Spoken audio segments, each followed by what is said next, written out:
Valentines day وہ دن جو لو symbol سمجھا جاتا ہے۔ 2013 ساؤتھ افریقہ۔ ویلنٹائنس ڈے ایک ڈر اور خوف کا دن بن گیا۔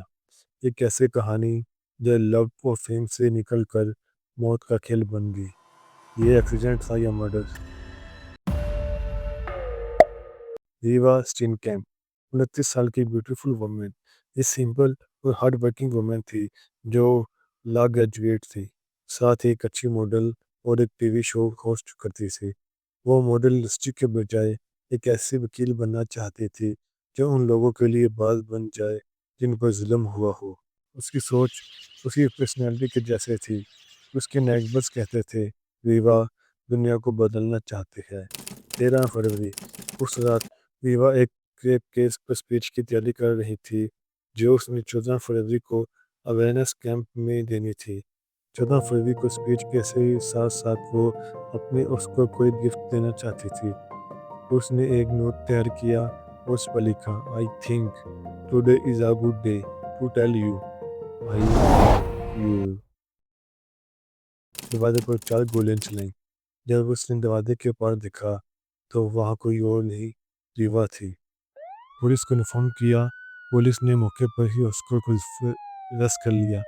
آسکر کا کہنا تھا مجھے ایسا لگا جیسے گھر میں کوئی چور آ گیا ہے، میں نے اس لیے گولی چلائی۔ اس کو آئیڈیا نہیں تھا کہ دروازے کے پیچھے ریوا ہے۔ انویسٹیگیشن سٹارٹ ہوئی تو پتہ چلا یہ کیس اتنا سمپل نہیں ہے۔ نیبرز کا کہنا ہے کہ 13 فروری کی رات ہم نے دونوں کے بیچ بحث کی آوازیں سنی تھیں۔ اس کیس کا ٹریل سٹارٹ ہوا۔ کچھ لوگوں کا خیال تھا کہ آسکر نے بائی مسٹیک یہ کیا ہے، اس کو ایسا کرنے کا کوئی ارادہ نہیں تھا۔ ڈیفینس لوئر کا بھی یہی خیال تھا۔ دوسری طرف کچھ ایسی ثبوت تھے جس نے اس کہانی کو بدل دیا کیونکہ ان کے پاس ایک پروف تھا۔ ریوا نے آسکر کو 3 ہفتے پہلے ایک میسیج سینڈ کیا، "Sometimes I am scared of you"۔ صرف اس ایک میسیج نے پورے کیس کو بدل دیا۔ آسکر کی بیلسٹک رپورٹ کروائی۔